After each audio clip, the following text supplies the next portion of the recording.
'Cause I am yours and you are mine.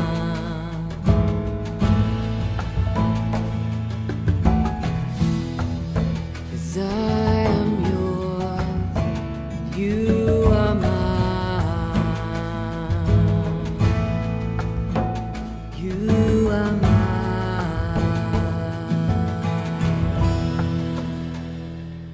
ఆదికాండము 41వ అధ్యాయము 1వ వచనము నుండి. 2 ఏండ్లు గడిచిన తరువాత ఫరో ఒక కల కనెను. అందులో అతడు ఏటి దగ్గర నిలిచి ఉండగా చూపునకు అందమైనవియు బలిసినవియునైన 7 ఆవులు ఏటిలో నుండి పైకి వచ్చుచు జమ్ములో మేయుచుండెను. వాటి తరువాత చూపునకు వికారమై చిక్కిపోయిన మరి 7 ఆవులు ఏటిలో నుండి పైకి వచ్చుచు ఏటి ఒడ్డున ఆ ఆవుల దగ్గర నిల్చుండెను. అప్పుడు చూపునకు వికారమై చిక్కిపోయిన ఆ ఆవులు చూపునకు అందమై బలిసిన ఆవులను తినివేయుచుండెను. అంతలో ఫరో మేలుకొనెను. అతడు నిద్రించి రెండవసారి కలకనెను. అందులో మంచి పుష్టికల 7 వెన్నులు ఒక్కదంటున పుట్టుచుండెను. మరియు తూర్పు గాలి చేత చెడిపోయిన 7 పీల వెన్నులు వాటి తరువాత మొలిచెను. అప్పుడు నిండైన పుష్టిగల ఆ 7 వెన్నులను ఆ పీల వెన్నులు మింగివేసెను. అంతలో ఫరో మేలుకొని అది కల అని గ్రహించెను. తెల్లవారినప్పుడు అతని మనస్సు కలవరపడెను.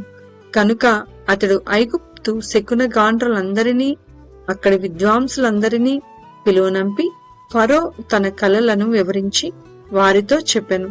కాని ఫరోకు వాటి భావం తెలుపుగల వాడెవడనూ లేకపోయెను. అప్పుడు పానదాయకుల అధిపతి, నేడు నా తప్పిదములను జ్ఞాపకము చేసుకొనుచున్నాను.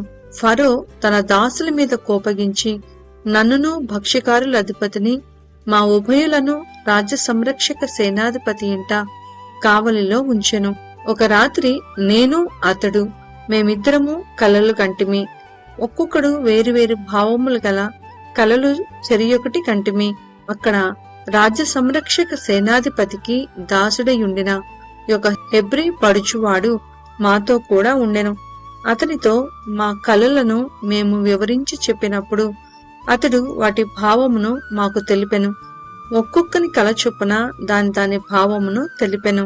అతడు మాకు ఏ భావము తెలిపెనో ఆయా భావముల చొప్పున జరిగెను.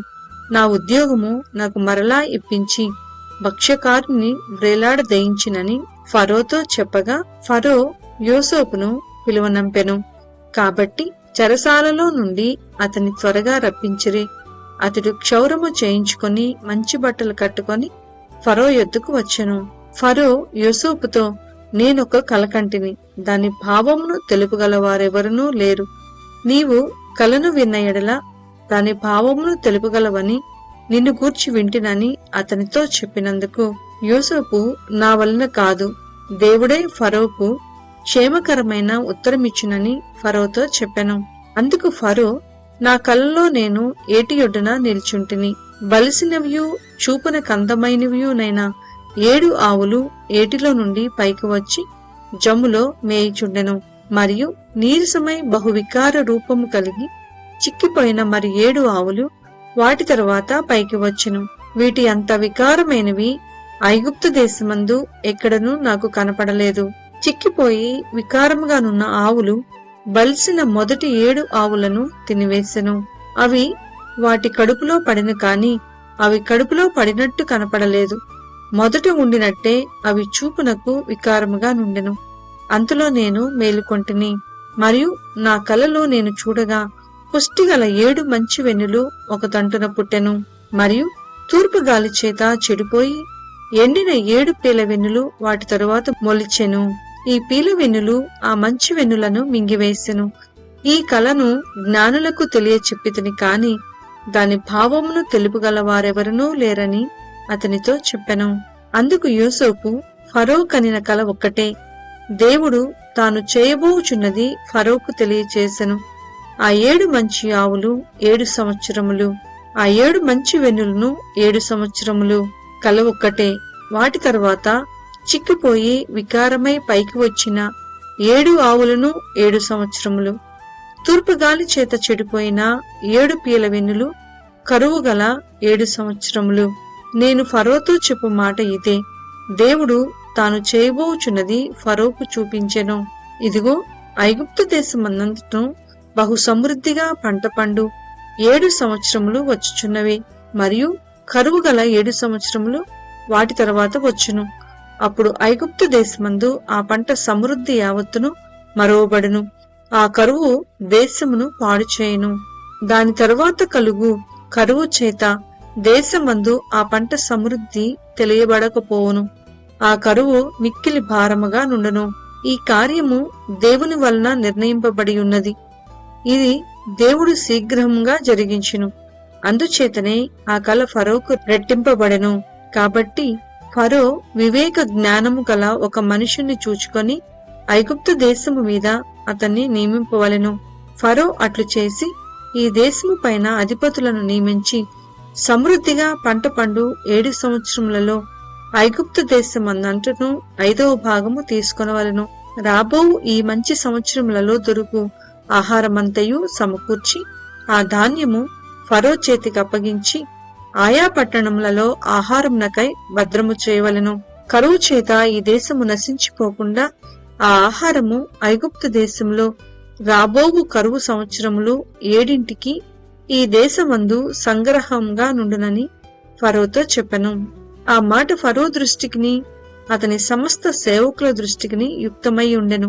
కనుక అతడు తన సేవకులను చూచి, ఇతని వలె దేవుని ఆత్మగల మనుషుణ్ణి కనుగొనగలమా అని అడెను. మరియు ఫరో, దేవుడు ఇదంతయు నీకు తెలియపరచెను కనుక నీ వలె వివేక జ్ఞానములు కలవారెవరునూ లేరు. నీవు నా ఇంటికి అధికారివై ఉండవలను. నా ప్రజలందరూ నీకు విధేయులై ఉందురు. సింహాసన విషయంలో మాత్రమే నేను నీకంటే పైవాడనై ఉండునని యోసేపుతో చెప్పెను. మరియు ఫరో, చూడుము, ఐగుప్తు దేశమంతటి మీద నిన్ను నియమించి ఉన్నానని యోసేపుతో చెప్పెను. మరియు ఫరో తన చేతినున్న తన ఉంగరము తీసి యోసేపు చేతికి పెట్టి సన్నపు నార బట్టలు అతనికి తొడిగించి అతని మెడకు బంగారు గొలుసు వేసి తన 2వ రథము మీద అతన్ని నెక్కించెను. అప్పుడు వందనము చేయడని అతని ముందర జనులు కేకలు వేసిరి. అట్లు ఐగుప్తు దేశమంతటి మీద అతన్ని నియమించెను. మరియు ఫరో యోసేపుతో, ఫరోను నేనే అయినను నీ సెలవు లేక ఐగుప్తు దేశమందంతటను ఏ మనుషుడును తన చేతినైనను కాలినైనను ఎత్తకూడదని చెప్పెను. మరియు ఫరో యోసేపునకు జప్నప్పనేహు అను పేరు పెట్టి అతనికి ఓను యొక్క యాజకుడైన పోతీఫెర కుమార్తెకు ఆశీర్వతునిచ్చి పెండ్లి చేసెను. యోసేపు బయలుదేరి ఐగుప్తు దేశమందంతటా సంచరించెను. యోసేపు ఐగుప్తు రాజైన ఫరో ఎదుట నిలిచినప్పుడు 30 సంవత్సరముల వాడై ఉండెను. అప్పుడు యోసేపు ఫరో ఎదుట నుండి వెళ్లి ఐగుప్తు దేశమందంతటా సంచారము చేసెను. సమృద్ధిగా పంట పండిన 7 సంవత్సరములలో భూమి బహు విరివిరిగా పండెను. ఐగుప్తు దేశమందున్న 7 సంవత్సరముల ఆహారమంతయు అతడు సమకూర్చి ఆయా పట్టణములలో దాన్ని నిలువ చేసెను. ఏ పట్టణము చుట్టూ నుండి పొలము యొక్క ధాన్యము ఆ పట్టణమందే నిలువ చేసెను. యోసేపు సముద్రపు ఇసుక వలె అతి విస్తారముగా ధాన్యము పోగు చేసెను. కొలుచుట అసాధ్యమాయెను కనుక కొలుచుట మానివేసెను. కరువు సంవత్సరములు రాకమునుపు యోసేపుకిద్దరు కుమారులు పుట్టిరి. ఓను యొక్క యాజకుడైన పోతీఫెర కుమార్తెగు ఆనెసతు అతనికి వారిని కనెను. అప్పుడు యోసేపు, దేవుడు నా సమస్త బాధను నా తండ్రి ఇంటి వారినందరినీ నేను మరచిపోవునట్లు చేసినని చెప్పి తన జ్యేష్ఠి కుమారునికి మనష్షే అని పేరు పెట్టెను. తరువాత అతడు, నాకు బాధ కలిగిన దేశమందు దేవుడు నన్ను అభివృద్ధి పొందించినని చెప్పి 2వ వానికి ఎఫ్రాయిము అని పేరు పెట్టెను. ఐగుప్తు దేశమందు సమృద్ధిగా పంట పండిన సంవత్సరములు గడిచిన తరువాత యోసేపు చెప్పిన ప్రకారము 7 కరువు సంవత్సరములు ఆరంభమాయెను. కాని ఐగుప్తు దేశమందంటను ఆహారముండెను. ఐగుప్తు దేశమందంటను కరువు వచ్చినప్పుడు ఆ దేశస్థులు ఆహారము కోసము ఫరోతో మొరపెట్టుకొనిరి. అప్పుడు ఫరో, మీరు యోసేపు వద్దకు వెళ్లి అతడు మీతో చెప్పినట్లు చేయుడని ఐగుప్తీయులందరితో చెప్పెను. కరువు ఆ దేశమందంతటను ఉండెను కనుక యోసేపు పొట్లన్నీయూ విప్పించి ఐగుప్తీలకు ధాన్యమమ్మకము చేసెను. ఐగుప్తు దేశమందు ఆ కరువు భారముగా ఉండెను. మరియు ఆ కరువు ప్రతి దేశమందు భారమైనందున సమస్త దేశస్థులు యోసేపునొద్ద ధాన్యము కొనుటకు ఐగుప్తునకు వచ్చిరి. ఆదికాండము 42వ అధ్యాయము 1వ వచనం నుండి. ధాన్యము ఐగుప్తులోనున్నదని యాకోబు తెలుసుకొనినప్పుడు, మీరేలా ఒకరి ముఖము ఒకరు చూచుచున్నారని తన కుమారులతో అనెను. మరియు అతడు, చూడుడి, ఐగుప్తులో ధాన్యం ఉన్నదని వింటిని. మనము చావక బ్రతుకునట్లు మీరు అక్కడికి వెళ్లి మన కొరకు అక్కడ నుండి ధాన్యము కొనుక్కొని రండని చెప్పగా, యోసేపు 10 మంది అన్నలు ఐగుప్తులో ధాన్యము కొనబోయిరి. అయినను ఇతనికి హాని సంభవించునేమో అని యాకోబు యోసేపు తమ్ముడగు బెన్యామీనును అతని అన్నలతో పంపినవాడు కాడు. కరువు కనాను దేశంలో ఉండెను కనుక ధాన్యము కొనవచ్చిన వారితో కూడా ఇజ్రాయేలు కుమారులను వచ్చిరి. అప్పుడు యోసేపు ఆ దేశమంతటి మీద అధికారి అయి ఉండెను. అతడే ఆ దేశ ప్రజలందరికీ ధాన్యమమ్మకము చేయువాడు. కనుక యోసేపు సహోదరులు వచ్చి ముఖములు నేలను మోపి అతనికి వందనము చేసిరి. యోసేపు తన సహోదరులను చూచి వారిని గుర్తుపట్టి వారికి అన్యుని వలె కనపడి వారితో కఠినముగా మాటలాడి, మీరెక్కడి నుండి వచ్చితరని అడిగెను. అందుకు వారు, ఆహారము కొనుటకు కనాను దేశం నుండి వచ్చితమనిరి. యోసేపు తన సహోదరులను గుర్తుపట్టెను, కాని వారతన్ని గుర్తుపట్టలేదు. యోసేపు వారిని గూర్చి తాను కనిన కలలు జ్ఞాపకము చేసుకొని, మీరు వేగులు వారు ఈ దేశం గుట్టు తెలుసుకుని వచ్చితరని వారితో ననగా, వారు, లేదు ప్రభువా, నీ దాసులమైన మేము ఆహారము కొనుటకే వచ్చితిమి. మేమందరము ఒక మనుషుని కుమారులము. మేము యథార్థవంతులమే కాని నీ దాసులమైన మేము వేగుల వారము కామని అతనితో చెప్పిరి. అయితే అతడు, లేదు, ఈ దేశం గుట్టు తెలుసుకొనుటకై వచ్చితరని వారితో అనెను. అందుకు వారు, నీ దాసులమైన మేము 12 మంది సహోదరులము. కనాను దేశంలోనున్న ఒక్క మనుషుని కుమారులము. ఇదిగో, కనిష్ఠుడు నేడు మా తండ్రి యొద్ద ఉన్నాడు, ఒకడు లేడు అని ఉత్తరమిచ్చిరి. అయితే యోసేపు, మీరు వేగుల వారని నేను మీతో చెప్పిన మాట నిజమే. దీనివలన మీ నిజము తెలియబడును. ఫరో జీవము తోడు మీ తమ్ముడు ఇక్కడికి వచ్చితేనే కాని మీరిక్కడ నుండి వెళ్ళకూడదు. మీ తమ్ముని తీసుకుని వచ్చుటకు మీలో ఒకరిని పంపుడి. అయితే మీరు బంధింపబడి ఉందురు. అట్లు మీలో సత్యమున్నదో లేదో మీ మాటలు శోధింపబడును. లేని ఎడల ఫరో జీవము తోడు మీరు వేగుల వారని చెప్పి వారిని 3 దినములు చెరసాలలో వేయించెను. 3వ దినమున యోసేపు వారిని చూచి, నేను దేవునికి భయపడువాడను. మీరు బ్రతుకునట్లు దీని చేయుడి. మీరు యథార్థవంతులైతిరా, మీ సహోదరులలో ఒకడు ఈ చెరసాలలో బంధింపబడవలెను. మీరు వెళ్లి మీ కుటుంబముల కరువు తీరుటకు ధాన్యము తీసుకుని పోవుడి. మీ తమ్ముణ్ణి నా యొద్దకు తీసుకుని రండి. అట్లు మీ మాటలు సత్యమైనట్టు కనపడును. కనుక మీరు చావరని చెప్పెను. వారట్లు చేసిరి.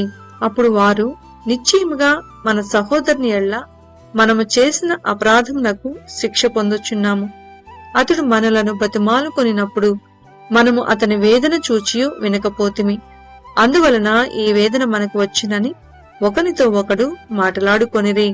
మరియు రూబేను, ఈ చిన్నవాని ఎడల పాపము చేయకుడని నేను మీతో చెప్పలేదా? అయినను మీరు వినరైతిరి. కనుక అతని రక్తాపరాధము మన మీద మోపబడుచున్నదని వారికి ఉత్తరమిచ్చెను. అయితే ద్విభాషి వారి మధ్య నుండెను కనుక తన మాట యోసేపు గ్రహించినని వారు తెలుసుకొనలేదు. అతడు వారి యొద్ద నుండి అవతలకు పోయి ఏడ్చి మరలా వారి యొద్దకు వచ్చి వారితో మాట్లాడి వారిలో షిమ్యోనును పట్టుకొని వారి కన్నుల ఎదుట అతన్ని బంధించెను. మరియు యోసేపు వారి గోనెలను ధాన్యముతో నింపుటకును ఎవరి రూకలు వారి గోనెలో తిరిగి ఉంచుటకును ప్రయాణము కొరకు భోజన పదార్థములు వారికిచ్చుటకును ఆజ్ఞ ఇచ్చెను. అతడు వారి ఎడలనిట్లు జరిగించెను. వారు తాము కొనిన ధాన్యమును తమ గాడిదల మీద ఎక్కించుకొని అక్కడ నుండి వెళ్లిపోయిరి. అయితే వారు దిగిన చోట ఒకడు తన గాడిదకు మేత పెట్టుటకై తన గోనె విప్పినప్పుడు అతని రూకలు కనపడెను. అవి అతని గోనె మూతలో ఉండెను. అప్పుడతడు, నా రూకలు తిరిగి ఇచ్చివేసినారు, ఇదిగో ఇవి నా గోనెలోనే ఉన్నవని తన సహోదరులతో చెప్పెను.